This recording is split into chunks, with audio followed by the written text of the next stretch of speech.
ketika malam hening sunyi nan mencekam, terdengar suara seram datang dari arah kuburan. Bulu kuduk pun berdiri. Suara apa itu, kawan? Suara itu adalah suara burung malam.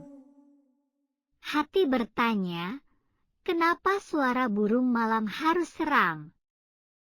Sedangkan burung dikenal dengan suara indahnya, oleh itulah orang hobi memelihara burung di rumah. Angin malam menjawab, siapa bilang, jangan kau samakan mereka dengan burung yang kau pelihara. Kenapa dengan burung malam? Ya, tidak apa-apa juga. Ternyata keseraman itu terjadi tidak hanya pada suara saja, teman, bahkan pada tampangnya juga tidak kalah menyeramkan, loh. Lihatlah burung hantu, jika dilihat lebih seksama, rata-rata wajah burung hantu merepresentasikan wajah mayat yang bangkit kembali setelah sekian lama mati. Lihatlah pada lingkar matanya. Putih pucat dipadu dengan warna hitam melingkar di sekeliling bola matanya. Tampang itu adalah tampang yang sering digunakan oleh wampir sebagai kesan dari keseraman. Mengingat wampir sendiri merupakan hantu yang berasal dari kebangkitan orang mati, katanya. Masih di malam yang hening itu, kali ini tidak datang dari atas, tetapi dari jauh sana, sebuah lolongan panjang membelah malam menambah sempurna kesunyian.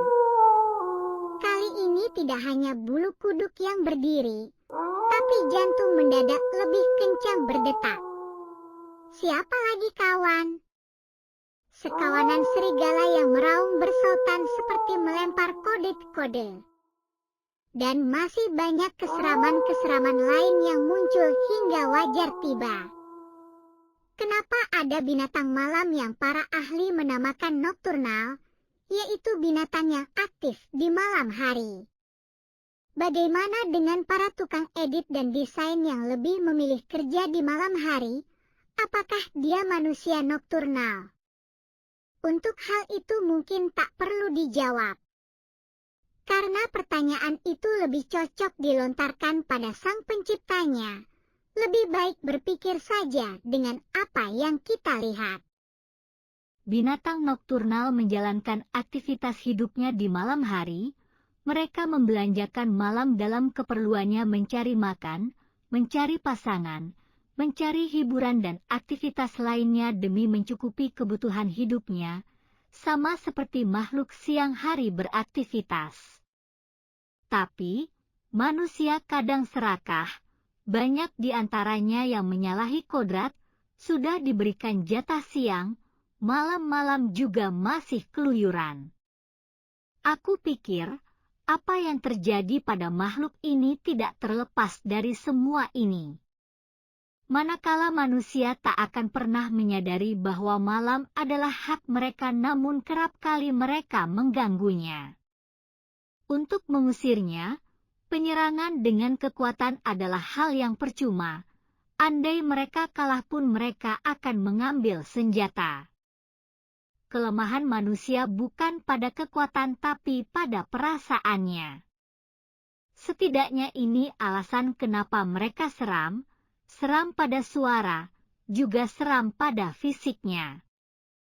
Keseraman yang tercipta adalah bentuk pengusiran atau setidaknya untuk membuat manusia enggan keluar rumah di malam hari, itulah Mi. Ngapa alunan bunyi yang diterdengarkan begitu kencang? Bahkan untuk suara burung tu dapat terdengar hingga radius 1 kilometer dari kuburan. Mirisnya, sudah dilakukan di atas kuburan, tepat malam Jumat Kliwon, di mana sebuah hari yang dipercaya sumbernya keangkeran, masih juga beberapa ada yang nekat datang dengan alasan berziarah, bersemedi, tirakat dan alasan-alasan lainnya yang tak masuk akal. Alih-alih kode seram binatang malam dimaknai sebagai cobaan belaka. Jangan salahkan jika mereka akhirnya mengambil jalan lain. Mereka melakukan serangan yang lebih fatal dari sekedar menghantui berubah menjadi meracuni. Kali ini, penjaga malam menugaskan ular malam yang mematikan yang bernama ular belang. Satu kali gigitan manusia bisa mati seketika itu juga.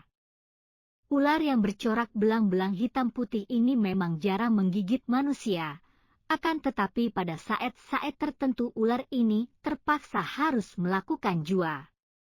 Malam yang mencekam bagi para penakut keangkeran adalah pesta bagi para penghuni dunia malam. Wajah-wajah seram, suara ringikan, membaur dalam kesetaraan, di mana manusia baru dapat diterima setelah terlebih dahulu mengalami kematian dan berubah menjadi hantu yang pucat dan bermata panda, sebagaimana orang menyebut kuntilanak, dan manusia yang berwajah serigala dengan taringnya yang tajam sebagaimana orang menyebutnya Dracula. Burung hantu, serigala, ular belang dan binatang malam lainnya memang identik dengan keseraman. Begitulah Sang Pencipta mengatur dunia dengan sedemikian rupa, sebagai keseimbangan bagi semua makhluk untuk tetap eksis dan saling menghargai hidup berdampingan pada posisinya masing-masing.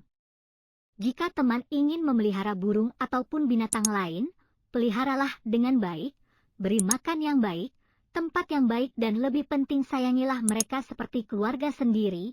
Insya Allah, Tuhan akan memberkati.